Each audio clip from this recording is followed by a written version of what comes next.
It's a giant green squash. It is it's not as green as it should be. I've been uncovering it every day. Well, that's the problem. I should be gardening. You should be gardening. I hold the world record for the most giant varieties grown in one year. This is a giant kohlrabi. This is the state record when I saved it so you could see it. If we're doing extreme gardening, then let's make it extreme. What's up, everybody? Welcome to today's video. Today, I'm going to be driving about an hour into just the middle of nowhere in West Virginia to meet Ryan and hang out with him. He is an extreme gardener. He grows very giant fruits and vegetables, 1,000-pound pumpkins, 500-pound squash, 20-pound cucumbers. He has 18 state records and 2 world records. He's working on his 19th and 20th state record, and we're going to go and we're just going to see what this thing is all about. So, let's go.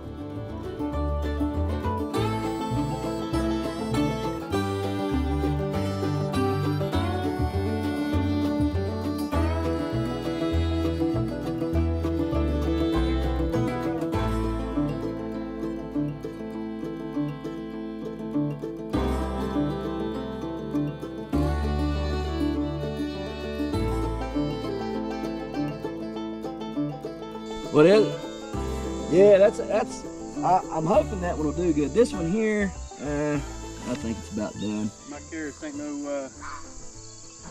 ain't about that big. I can help you with that. They don't do nothing. You gotta get you some sand and mix in with your soil. You put sand in there. They like well drained soil and very, very light, loose soil. Yeah, West Virginia soil, it's pitiful for trying to grow carrots unless you really work it and mend it. So what I do a lot of times is I'll get compost and mix it with sand, and they grow really good. I mean, I still have issues. That's what you got like in here? Yeah, that's what I got in here. And you can see how dry this is. See, look how it's dry as a bone, but it's really loose and stuff. If that would be West Virginia soil, it would be compacted, tough, you know what I mean? It's not. But yeah, like this carrot, I've had really horrible time this year with carrots. It's been way too hot. The temperature swings have been way too much. So when you have 90-degree days and you fall back down into the 50s, carrots are a cool weather crop. They like that cool weather, but they can handle 90, but they don't want it all the time, and so those big temperature swings and stuff like that, and then large amounts of rain out of nowhere, and all that. So I started out with 6 around the side, 1 in the middle, and they were all really good size when I lost them. I mean, they were that big, but like this one right here is probably going to go down. In fact, it's not really, I don't think it's very big. So let's just pull it out of here. Have you noticed that it's been harder to keep this stuff? Because I feel like it's been hotter this year than... It has been. See how it rotted? Oh, yeah. That right there is what they call hollow root rot. And so it's just not been a good year for carrots at all. And it's been a very, very tough year. So the heat has been just really a killer on these things. You see how it just didn't look good, and that's why I pulled it, because I kind of figured that that's what we were going to find, was some hollow root rot. And it's the same thing with any root crop. Carrots are even more prone to this because other root crops kind of grow above ground more, which we're going to see in a minute, but carrots are below ground more, right? So the main root of all this, you might have this much sticking up, but there's going to be a lot more under there. It's just like the one I grew last year was 4 pounds, 7.2 ounces, which is the state record in West Virginia now. And that's for the whole, that's not for like one individual carrot strain, that's for like the whole. Right, this whole thing. Yeah, this whole thing's a carrot. They do weird things. They'll kick off other legs, as I call them legs. Yeah. And they do some very weird things. You see this one right here would have grown into another big one. You can see here, this is not hollow in here. This is just where it grew down and said, hey, I'm going to grow a leg here, a leg there, and a leg back there. So it's just weird. They do weird things. No carrot is ever the same. I like when they grow more like that instead of, typical, carrots, just cylindrical, straight. The more character they have, or legs, whatever you want to call it, the more weight you're going to have. It's very hard to get that weight if the carrot's just a straight just carrot. One thing. Right, okay, that makes sense. It's very hard. How much green do you keep on a carrot to weigh it? You trim off like right here, this knot right here. I would cut it right there. You got to be within an inch of the actual carrot. Okay. Yeah, and that's with I didn't even think about that. That's literally with everything. So everything that you weigh, Me personally, I think we should change that rule. When you grow something, this is all edible. The top of this carrot is edible, right? So why do we not count the things that, if we're talking about the crop itself, should we not weigh the entire thing? Crop. Like if you're able to eat the carrot top, you're able to eat the tops of those rutabagas, the beet tops, those things are edible. So if it's edible, I think we should count that as the weight in total, right? We don't go, well, we got to weigh a pumpkin, but we got to get the seeds out first, right? I mean, we can eat the seeds, right? But most people don't. So why don't we get the seeds out of the pumpkin, right? I mean, we don't do those things, So I think when it comes to vegetable crops, we should weigh the entire thing, but that's not my call. It's not my rule. But you do have to cut it within an inch. So that would change the game up all together. Oh yeah, it would, because I've weighed carrots that the tops of the carrot weighed as much as the carrot itself. Yeah. So I mean, you'd get another 4 pounds.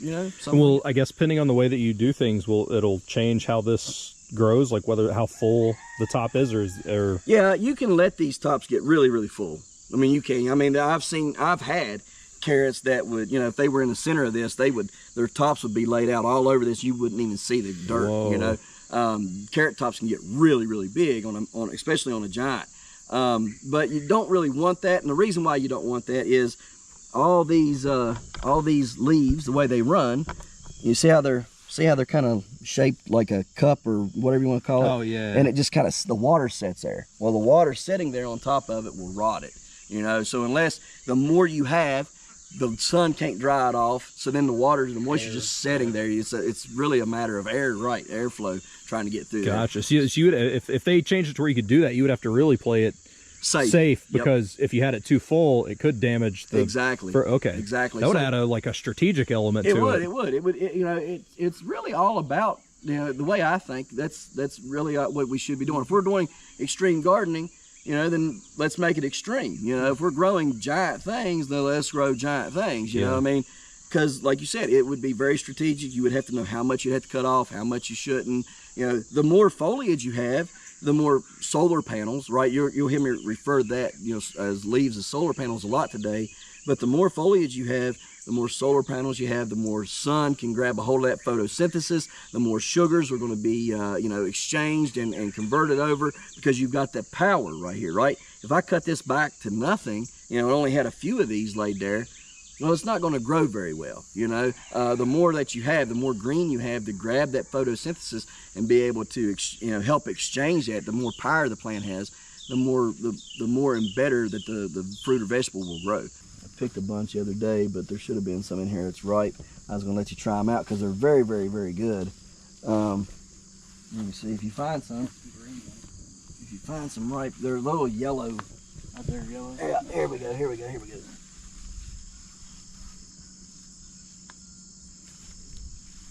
Now, is that a volunteer, or do you plant those? So these are volunteer ones. Right here. What's a volunteer, volunteer versus, what does that mean? So these were planted there last year, and they just come back up on their own. So, whoa, okay. Seeds dropped from these, and grew back. But these are little currant tomatoes is what they're called, white currants, and they're really sweet. Is it hard to not do that when you're walking around, to just grab stuff and? No, I eat all day. You eat all day? You eat off of it all day? Yeah. I'm gonna taste this. It smells good. I'm out here all day just grabbing and eating. Whoa. It's really good, ain't it? Because tomatoes, I'm kind of hit or miss on. Right. Oh no, there's a sweetness. The aftertaste, there's a really sweet aftertaste. Right. Well, I grow 80 different varieties of tomatoes. 80. Mm-hmm. I could eat those regularly. I can, and they don't give you I get acid reflux real bad. You don't get that with those. Well, I think the thing is that they're small enough, because part of my issue with tomatoes is the internal texture, that kind of jelly like. Yeah. Those are small enough to where it's just enough to where I'm all right with it. Right. Versus like the Tommy Toes you buy in the store that are the fatter ones, and it's just that bust of. Right. I can't deal with that. Yeah, that ruled though, man. I could eat those regularly. I love them. I always recommend those right there. Holy they're crap, that was they're awesome. just so prolific. But I'm using great aftertaste. They're wonderful. Yeah. I'm using these though to try to grow a U.S. record for the longest tomato plant. So it actually starts back there, and then we'd have to go outside the gate and look at it in a minute, but it goes all the way to the fence, and it's touching the fence now, so now I got to start bringing it this way. I think we might be like 10 foot or something like that right now. What's the record on that? I think it's 20 something. Okay. This is a giant rutabaga. I'm kind of hoping that this one here will end up being the state record. It's doing really good. Gosh. It knocks very good. I mean, it's and solid, obviously. very solid. Yeah, you can knock on it. Yeah, It's very, very solid. So this one was actually the smallest one we had this year at the beginning of the year. There was another one right there where you're standing at. Yeah. Okay. That one died. It got the center root rot, and when I pulled that one, this one took off, and I was like, oh man, it must, the other one must have been sucking up that much nutrients and water, and this one, like I said, it took off, and it's growing really good. Like I say, if it keeps on, it could beat that 31-pound mark. I'm hoping that it'll cool off soon, and we'll be able to, get temperatures that it likes. You don't like 90, 80, you don't like that, if it can get 70 and below, it'll do really, really well. The thing I noticed too here is these trees right here give you a natural barrier. Shade right here. Right, That's cool. Cool. It gets shaded up until around about, say, noon to 1. And then it gets really, really hot up here and stuff. But that natural barrier does help it a lot, and that's one reason why I plant a lot of the root crops up here is because of that. I'm really, really hopeful that this one will hit. I want to hit the 40-pound mark. That was my goal this year, was to hit 40 pounds. Double what I grew last year, which was 19 pounds. Yeah. And you just had one that was 31 pounds, 3 ounces. Okay. Yeah, it's the new record. So last year I grew, so the state record before, it was set in 1998 at 9 pounds 6 ounces, and then I broke it last year with a 19 pound 4.6 ounce rutabaga, and I broke that record this year with the 31.3. So you've got the two highest record. I might have to get some something on these because the bugs are starting to hit them again. But here's a giant rutabaga right here. They're not very big yet. You can see they're pretty small, but there's 3 of them up here. I got a couple giant radishes up here, some giant eggplants that are in here. This right here is a mega bloom on one. See that really big bloom? Oh yeah. Yeah, that's a mega bloom on there. Just tap it like that and it'll pollinate. So I also hold the state record for that as well. And you have 17? 18 record because of the new one. 18. Okay. 18 of them. And then I'm trying to break the turnip and the radish record this year. So there was a carrot up here that sadly aborted on me, so I pulled it out. The giant kohlrabi that I weighed last week, that was the new state record there, that was 17 pounds, 15.8 ounces, almost 18 pounds. So I pulled it, and then after I pulled it, I went and planted more beets and turnips and radishes in here to try to beat those records. I hold the beet record, but I want to beat it, and then why not? Right. That's also a good pun. Yeah. Right, exactly. Yeah. And then the turnip and the radish record I don't hold, and I think they're both right at 9 pounds. So I want to beat those and just play around, man. It's fun to beat records. I like beating them. Here's a giant beet right here. So it's doing pretty good. This bed is not what I wanted. What I did last year is I put a bunch of dirt down right here. I didn't put this up till this year to hold the dirt back, but I grew giant tomatoes in this last year. It did all right, but it wasn't exactly what I wanted, so I was like, what else can I do this year up here? So I grew peas in it to start out with. Don't you get me, you little mean thing. But I grew peas to start out with because I had put mulch down in here, wood chips, and wood chips suck nitrogen out of the plant, so I grew peas to put more nitrogen back down into the soil, added more nitrogen that way, and then through fertilizer. And then started, after I grew the peas, I pulled them up and planted all this probably about a month and a half ago. So what would you do, like, for this right here? Yeah. What would you do to try and heal this? Like, what would be? So these leaves are going to be permanently scarred. Okay, right. They're not going to be working properly. So what you do is you leave those for sacrificial purposes, right? Let the bugs keep coming and eating on those. what you're wanting to do is stop the bug growth, right, from populating on and continue to eat them.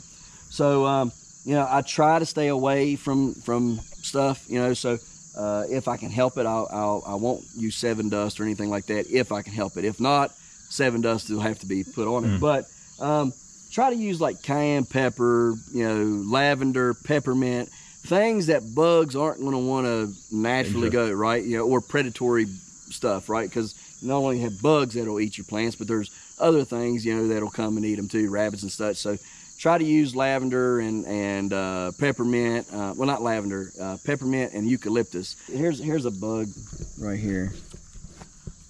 You know, so yeah, you want to kill those things. That's an interesting looking thing. Yeah, this is neat looking. What is that? Some sort of a fly.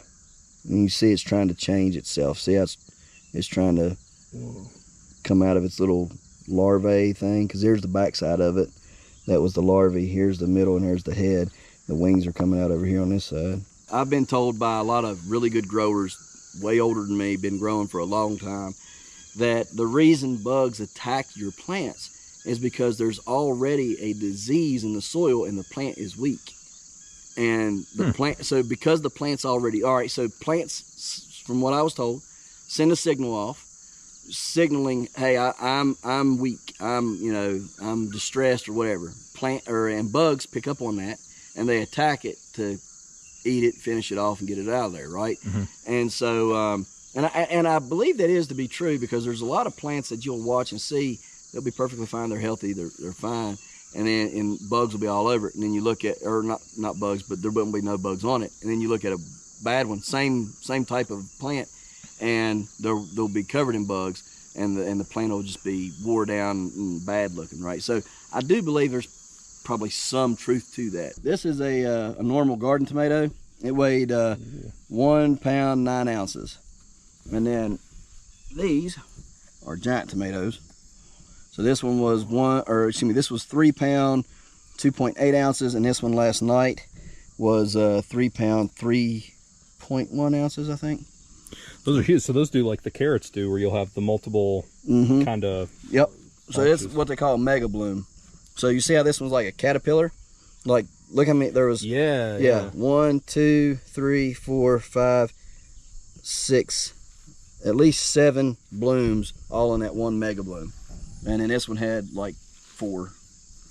How long will you grow these through? I mean, I know that you said it varies depending on when you pull it, but like, what is through September into October? Yeah, so everything that's here, like the beans are there, you know, to try to add more nitrogen still yet, of course.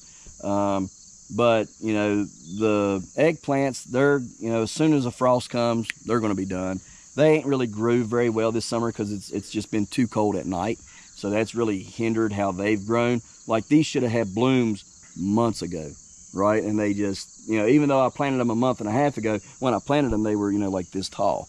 So, I mean, it shouldn't have took, you know, 2 weeks or so, and they should have done, there should be fruit growing on these already. Yeah, we've had hot days, but those really, really cool nights, 40s and 50s, eggplants, tomatoes, peppers, they don't like that, you know, so they're not, all the root crops are thriving this year, despite the heat. You know, they're doing, I mean, I'm losing a lot, but the ones that are hanging around are thriving. But hot weather plants like eggplants, cucumbers, you know, things like that, they are not doing very well. Even my pumpkins are a lot smaller this year compared to, you know, years before. Yeah, these are different types of basil. So this right here is a Genovese basil. These right here are lettuce leaf basil. So, you know, this one right here, I've been checking them pretty regularly to see if I get a bigger leaf than that one. And I thought I had one last week and it wasn't, but yeah, I mean, they'll be like, you know, 6 inches wide and then 7 inches long, be a 42 square inch leaf. Yeah, smell that. Smell good? Yeah, that's good. That's some good stuff, man. So, on this stuff, because they're giant, like, is everything that you're growing here for the purpose of trying to break records, or like, no, or some of it's just also for your? Yeah, a lot of it's for our, you know, for us to eat. Okay. Yeah, you know, it's if it breaks a record, great. Awesome. Then okay. You know, like the basil. I seen that the basil was one that was, you know, needing to be broke last year, and so I was like, well, I'm gonna set out to break it. So I, you know, found these 2 varieties that are some of the biggest varieties that you can buy from your seed. for, and because nobody really grows giant basil, you know what I mean? That seems like a pretty like niche thing right, there. Right, exactly. Yeah. So I set out to, looking for seeds and stuff, and got them, and these two varieties are the biggest, or some of the biggest ones. So that's what I use to break the record with, and but we also use it to eat. I mean, because we make pesto out of it, and use it in other dishes and stuff like that, and we'll even get it and just put it on sandwiches. Just get tomato, mayonnaise, cheese, good old mater sandwich, right? Slap a big piece of lettuce leaf basil on there and go to town. It's great. It makes sense because on the way up here we were talking about how far away like a Walmart is. Yeah, it's a long drive. I mean, even to go to Beckley, it's like 30 or 5 minutes or so, and depending on how traffic is in Beaver, I mean, you could, depending on what time of the day you go, it could be 45 minutes before you get to Walmart, Yeah. So I'm a veteran, I loved gardening, just for a little backstory, when I got home, what was I going to do? I was bored. There was nothing to really calm me down, right, and relax.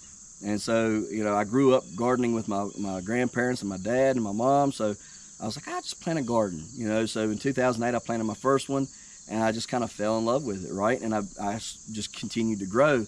And then my dad, in 2017, he grew a very large field pumpkin, which at the time, had we had known, would have been the state record.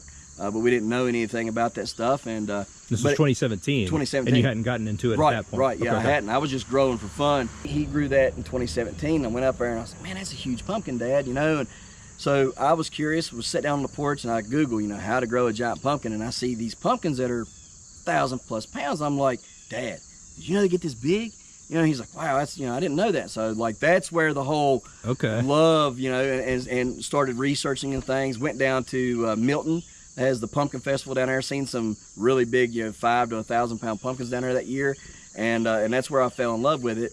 We bought this place fall of 2017. We moved over here in the summer of 2018. And my wife was pregnant at the time. It was a really rough pregnancy. She ended up having him at 27 weeks utero in January. So 2019, I didn't grow because we spent 5 months in the NICU. So we got out in May. Wasn't enough time to fool with it. We were too busy with other things with our kids, so we just left the garden alone. 2020, I bought some seeds, giant pumpkin seeds on Amazon, planted them, and I was lucky to get like a 50-pound pumpkin, right? And I was like, well, they said they'd get 1,000 pounds on this, So it's kind of you're probably not going to get 1,000 pounds if you buy them on Amazon. 2021, got some from real growers and grew 2 of them that was over 1,000 pounds that year. One that was like 900. A bunch of little 500 pounders, So I mean, it's a lot of fun, And then that year I also grew the world record butternut squash, and that just kind of evolved from that to this, oh, there's a giant this and a giant that. Like there's literally, I've not found there to not be a giant variety of something you like to grow. You like to grow giant sunflowers? There are. You like to grow dahlias, right? There's giant dahlias. There's giant amaranth. Giant basil. I mean, if you can think of it, there's giant. Yeah. It seems like pumpkins are a good place to start too, because pumpkins, I feel like that would be like one of the more popular things. I feel like pumpkins are, especially just like Halloween and stuff like that. I feel like pumpkins are could like trap somebody in of like getting into it. Pumpkins are the thing that it's kind of like fishing. All right. So pumpkin is the lure that gets you on the hook, right? And then once you grow that, that's it. You're like, okay, I'm sold. I'm hooked on this. This is it. And then you just kind of like evolve. Some people don't evolve that much. Some people will only grow giant pumpkins and that's it. They might try a little something here and there. They'll give a raised bed to a giant tomato or something like that. But guys like me, which are very few that will grow this many, there's just so much fun because, like you said, the giant pumpkins you can watch go from, you go to bed at night, 9 o'clock at night, go inside, and it might be the size of a basketball. And when they're really growing, it'll be the size of a basketball. You wake up, go outside 7 o'clock in the morning, it's beach ball size. I mean, it literally they go that fast. Yeah, because they can grow over 75 pounds in a day. Literally growing, like you put a time lapse camera on it and you will watch it grow by the minutes. Wow. I mean, it's just insane. This one here, this is a giant beet. So it's not as big, the biggest type. This is a red mango beet, so it gets like 40 pounds or something like that. So I'm hoping it'll get 40 pounds. But I got some other big ones in there, like the one down there on the end. Okay, yeah. And then you got, it's super fascinating to me, man. I can't believe, like, it's such a wild hobby, but it's so cool. It's like fun. It's very fun. You know, like, and you got the exact opposite though of a giant. You know, so like this over here, this was my attempt at growing a world record small sunflower, right? So you got two extremes. You can grow very, very small and you can grow really, really big. I thought I almost had it right here, right? And then I Googled it again because I couldn't remember what it was. And it was 2.5 inches. A sunflower that's 2.5 inches, you know, it's like that. And I'm like, man, I beat it not, you know what I mean? Like I went way over. And so when you're talking about small, you're talking about from root to the ground to right to the top of the flower. top of the flower. Right. Wow. 2.5 inch sunflower, set in 1985. This is a giant kohlrabi. You know, this is the state record when I saved it, so you could see it. Oh, that's so huge. It's massive. And kohlrabi is cabbage. Yeah, it's a cabbage like. It tastes very similar to cabbage, but it's like a potato too. And so you know, this is just where the leaves were. We're just peeling. They just peel off as they grow.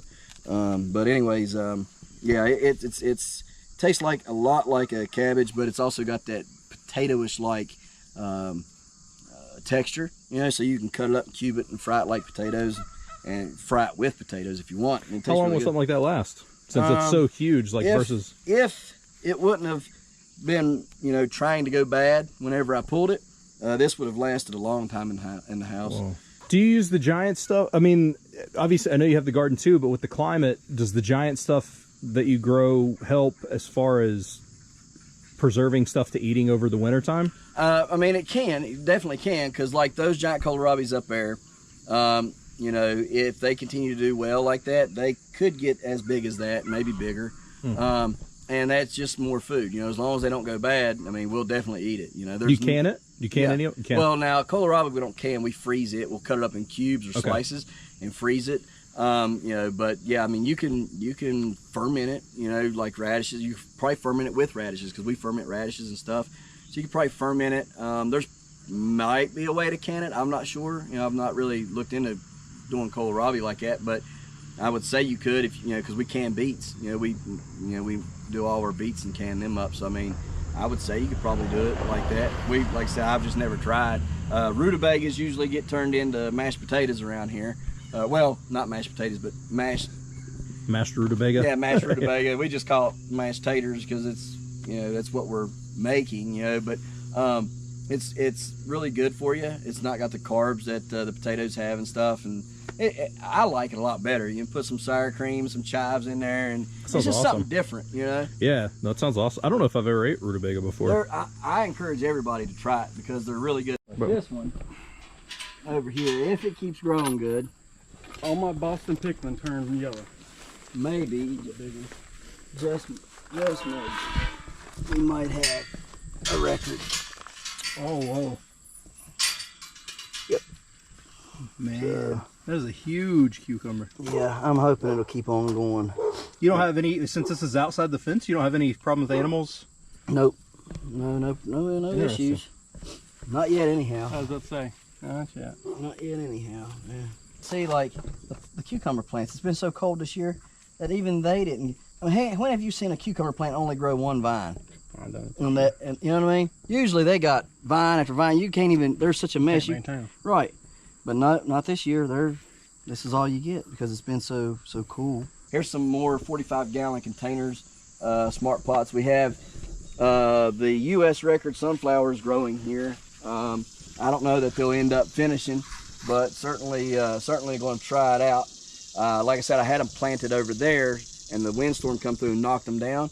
So I went and got seeds when we got these in and planted them direct seeded them in here, and they're doing good so far. I don't know. What I'm hoping will happen is as the daylight shortens, they're going to say, "Hey, we need to get as tall as fast as we can so we can make our head and make seed." Yeah. Right, and have that urgency to just shoot off. I don't know that it'll happen. And what it might do is say, "Oh, well, day lengths are shortening, So we're just going to make ahead and make seed and be done. Like they can tell that the season's coming to right, an end. Right. Type of thing. So what I'm hoping though is that they'll know it and they'll do what we call bolting, and they'll just shoot off, trying to bolt to make that, and we'll get some, you know, pretty good length. I hold the state record at 16 foot 1.5 inches for a sunflower. Man. And I hold the head diameter at 21 1/8 inches. So what kind of bean is that? oh, try one of them, man. I grew the 4,000-year-old cave beans. Yeah. That's That's what these are. These are 1,000-year-old cave beans off of Heirloom. Baker Creek. Yeah, that's where I get everything from Baker Creek. But yeah, here, try those beans, man. They're really good. Might have been too young I gave you there, but they're. Oh, man. See how sweet they are? I mean, they're like super sweet. That is really sweet. Yeah, we eat these. These are purple teepees, and we eat these raw. Oh yeah. And Purple TP. purple teepee. Those are good. The anthocyanin in it, which is the purple. I try to eat a lot of purple stuff. Purple, whether it's tomatoes or, you know, whatever, right? If it's purple, it has anthocyanins in it. Anthocyanins are cancer killers. Ah. So, you know, really, even if you ain't got cancer, you know, why not eat something that's going to kill anything that could potentially be that, right? Those are so good. Like, those are ridiculous. They're awesome. Holy crap. The thing I've noticed a lot, and this has happened to anywhere I've traveled, and I mean, it sounds like a really stupid thing to say, but it's just because there's so many regulations here versus other countries. When I've went to, especially Kenya, the fruit and vegetables in Kenya were ridiculous. Like, so amazing. You wouldn't taste that in a store. No, and that's because what we get in the store is covered in pesticides and fertilizers. Like, I'm not going to sit here and say there's bad fertilizer. Now there are Miracle, like the stuff we were talking about earlier, to an extent, like Miracle Grow. They take heavy metals from other companies, other sources, and they turn that into fertilizer, right? And then they bag it up and sell it to you. Now you're putting heavy metal fertilizer on your plants, right? So yes, it will grow and stuff, but there's a more natural way to it. You know, I don't think Adam and Eve was out there pumping Miracle Grow to their stuff. You know what I mean? I think they were out there in the garden and they were growing things naturally, right? Like they improved on the soil. They worked, you know, even back, you know, thousands of years ago, the Egyptians and American Indians here, right? They all had a way to grow things, right? And like pumpkins and stuff, they originated from South and North America, right? Like that's where the pumpkins and squash like that's where they come from. Well, they were cultivating this stuff, and they weren't using fertilizers to do it, and they were using it as a food source throughout the entire year. They had harvested in the fall, use it all year long, right? They knew how to, and so what we've done is we've created a environment here in the U.S. that is not conducive to growing anymore. And you know, everybody will say, "Well, I love garden tomatoes." Well, yeah, because the ones in the store have no flavor, because of the things they've pumped in them, you know, to make them grow. You know, let's pump, you know, we're having an issue with bugs. So instead of trying to, you know, fix it naturally, let's spray this on here and get rid of them, you know, and if I have to, I will. But I mean, it has to be an absolute dire need to spray 7 dust. You know what I mean? If it's not that, I do not spray. I try to take care of it as naturally as possible. And, you know, people would say, well, you can't do that on a large scale. You know, massive farming. Well, that's the problem. I should be gardening. You should be gardening. You should be we all should be gardening, and take that pressure off of the agricultural system, right? Because yes, there's no way that they can feed us and have bug issues or weed issues or whatever, right? But there is a way that we can help lower that need for so much food and have healthier, more nutritiously dense food for ourselves, and that's what I try to do here, is just cultivate something that I want to eat, that my neighbors would want to eat, you know, and that is palatable, that tastes good, you know, and it's a lot of work, no doubt about it, but it's fun. Yeah. But you know, here's another giant Rutabaga. It's doing fairly decent. I'd say it's probably 20-ish some pounds, probably 20, 25. Giant carrot right here. It's not really my favorite. It's because of the shape. It's just growing straight down. Yeah, I was gonna say that one looks more. I mean, you don't know what it's doing under dirt, but it does look like that cone. Right. Kind Usually, if they're you know, making massive legs, they're above ground as well. So okay. I would say it's just going to be a very cylindrical one. Here's another giant kohlrabi. It's doing really good. That looks good. It's like it's perfect shape, you know. This is where the giant Rutabaga was grown, the state record. And right now I've got a giant radish in there trying to grow those are Saccharinimas, and they're from, I think, China. And they can get up to like 100 pounds or something like that. Yeah, it's crazy. This is a giant leek, and it's the longest one I've got right now. So it might end up with the long leek record. These are giant leeks, and so I was telling him I had to look it up to make sure, but there is a length record for the state, and there is a heavy record for the state. So 2 of these will be state records. So here's my 20 state records right here. You know, one of them will be length, one of them will be heavy. Maybe one of them will be for both. You know, but you know, there's 20 state records right there. So I've, without having broke it yet, I have already broke it. I could pull these up today and go get it right now, but we'll see how much longer they grow. There's just a lot of. Where do you take these when is there a place nearby, or?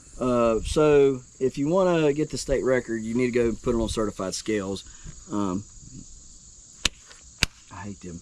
They're cucumber beetles. Anyways, you put it on certified scales for the weight. So you can go to the post office. Oh, okay. They have those are federal scales. They have to be calibrated. So you can go there, or you can go to UPS or FedEx. You can even go to Kroger's. Just be sure that if you go to any other institution besides the post office, like I said, post office is federal, so they all recognize that because they know that federal government has to calibrate the scales. If you go to Kroger's, UPS, FedEx, anywhere like that, be sure that when you go, you take a picture of the certification of the scale. On every scale, even next time you go to Kroger's or you know, a grocery store, look at the scale at the checkout, and you'll see a seal there from your state saying, you know, this has been certified and it's good for 2023 through 2025 or whatever. Yeah, right? okay. Yeah, but you want to make sure you got that if you go to any other place besides the post office. Post office can weigh up to 75 pounds, I think. Anything over that, you're going to want to go to like UPS, FedEx, you know. If it's something small like these, I would probably take one of these to Kroger's, you know what I mean? Because I don't think it would be more than what Kroger could weigh. I think Kroger's probably maybe 15 pounds, something like that.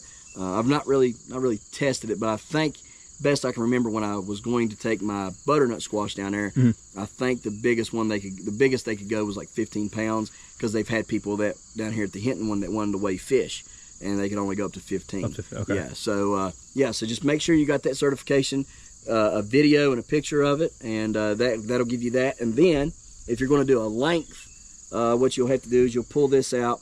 You won't measure the roots. The roots won't count. You'll measure at the base of the root. All right, so where the fine hairs would come out of it, right? You measure from there up to I'm thinking like this right here. You would measure to like the tip of that, right? Whatever the center, you know, your center leaf would be, the longest center leaf. I think you would measure to the tip of that. I could be wrong. It might be the tip of this. I'm not sure for a giant leek.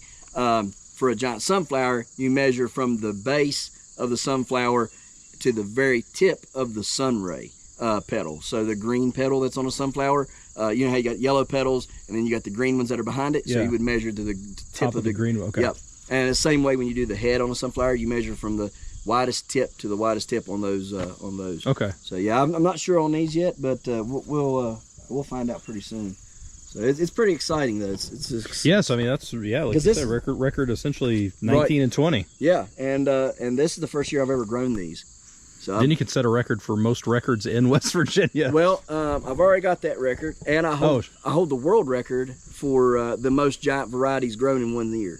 Wow. Yeah, and so what I'm wanting to set is the most records total, world and state combined, in the world. That's the record I'm shooting for. Do you know what number that is? I do not. Okay. And there might not be a number. And if there's not, then what you have to do is you have to appeal to Guinness to accept that as a record. And they have to go through this whole process for review to see if they want a record like that to be in the books and such and so on. So, Man, they got some weird records. There ain't no reason. yeah, right. I mean, this one guy has a record for stopping fans with his tongue. Yeah. You know, so, I mean, I don't know.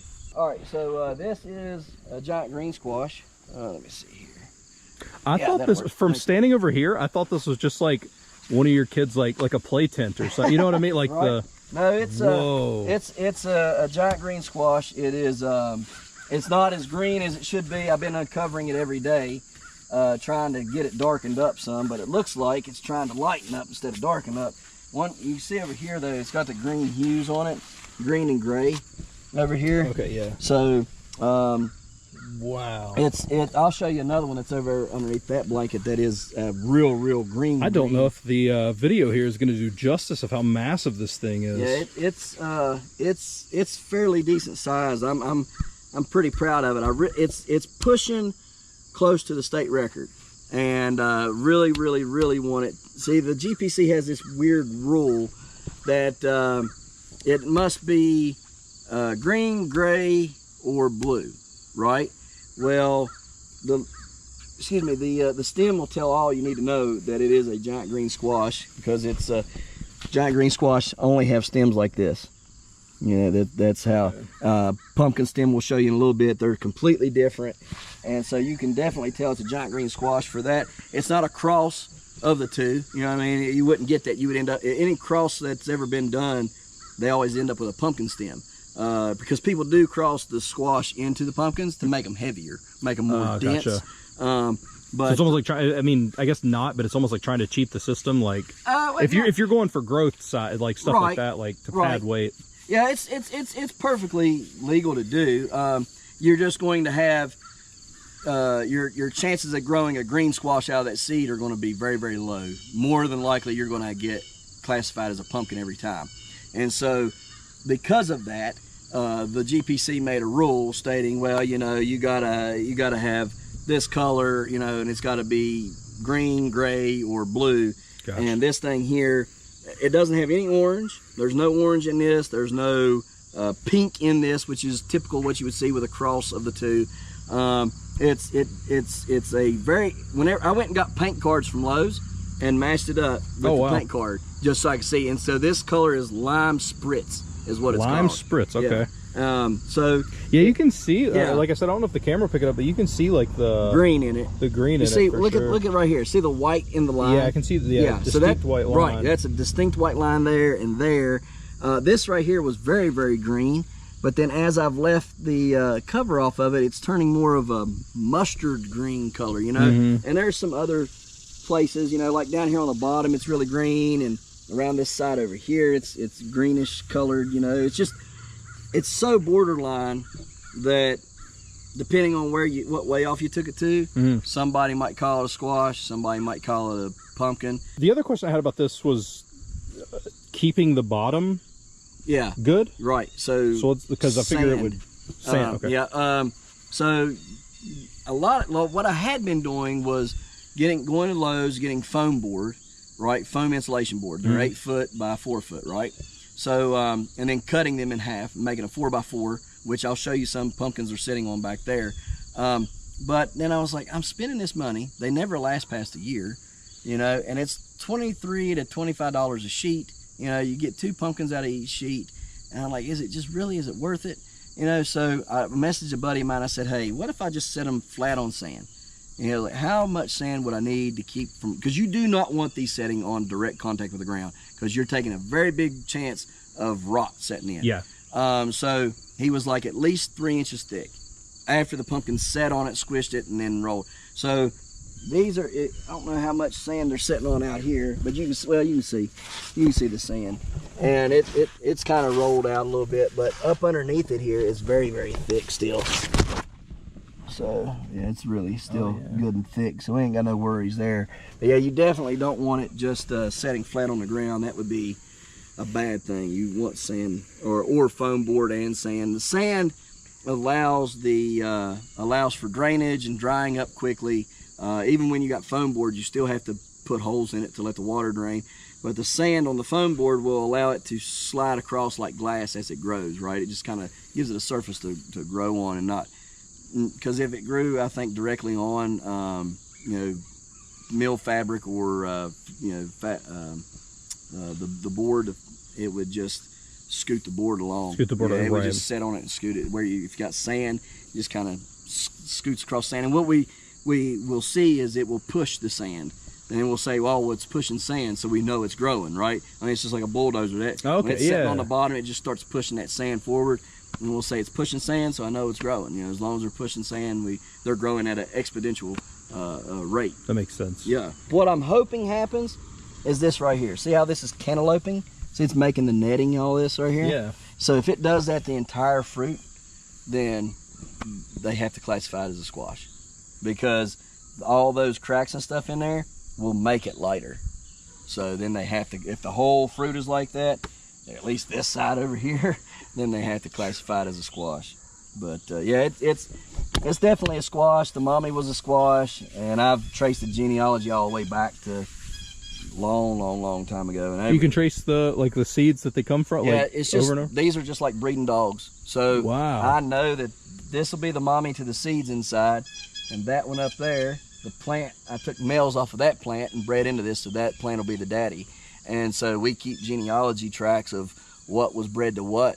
A lot of growers will not buy seeds unless there is a actual, you know, thing saying this is what was bred to what. Like if I was to say this, I'll let the bees pollinate this. Nobody will want to grow that, because that could be from a farmer down the road that had some kind of maximum pumpkin, you know, growing. Because you got 4 classes of pumpkins. You got C. pepo, you got C. machata, C. mixta, and C. maxima. So these giants are C. maxima. Well, you got Big Macs that are from that variety, and so, you know, it could be anything C. mixed or C. maxima that could have bred with this if you aren't hand pollinating. So that's a whole process in and of itself. You got to come out here, look at the flower on the female, and be like, okay, yeah, that's going to open tomorrow morning. I take a styrofoam cup, stick over top of the bloom.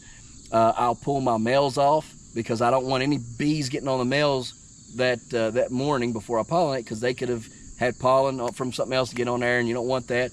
So I pull the males, take the males inside, stick them in water, come out the next morning, pull the cup off. If she's opened up and ready to be pollinated, I'll pull the blooms or the petals off of the males and take the pistil and pollinate the ovaries on the female, which this right here, you see this right here? Yeah. That was where the ovaries right there. This is the what's left. That's the blossom end. So wow. You pollinate those, and then hopefully you did a good job and everything worked right, and you'll end up with a giant fruit mixed with the one that you wanted. So That's insane. I had no clue that it was like, oh yeah, it's this intricate. Yeah, it's very, very, very interesting. Wow. I mean, you got to know what you're doing. See how it's cracking and healing over? Yeah. Yeah, this is sapping. See, watch this. See how it busts? Oh yeah. That is, there's so much energy, so much power going into this fruit to grow it, that it's literally cracking and busting the skin on it. That's how fast it's growing.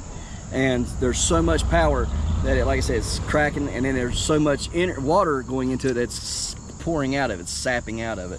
And that's what you want to see, is sapping. It looks like a giant apple. Yeah, it's crazy, isn't it? This is beautiful. This one right here, see, the sun hits it on this side, and the sun doesn't hit it over here, right? So and that's through the sheet that the sun is darkening this side up, but not this side through the sheet. Yeah. So I'm hoping that one over there will do it. Yeah, but even if it doesn't, can you imagine this color on that shape? Yeah, that would be awesome. That's going to be a beautiful, beautiful. So is all this so related to here? This plant right here belongs to this fruit right here, and all that plant there belongs to that one down there. You can see the stump right there. See how big the stump is? Oh in the yeah. center? Yeah. So that's the stump and stuff, and that's what pushes wow. So all this feeds into here. All this feeds into this. And you can see I got them growing up there on the. Oh yeah, I see the one right there. That's what you call a cull. You'll have to go. I'll have to get over at some point and cut it off of there. You know, it's just once they get so big and stuff, you can't really keep up with pulling them all off. I mean, you try to, but there's tons. I'll show you some more. So with that one being there, that's going to pull nutrients from this Yeah, one. Okay, because yeah. it's all in the same. Right, Gotcha. same plant. So But- if you have this whole patch, and if you do that, then it'll all feed to the one central area. But Right. if not, then you'll grow them all over. Yep.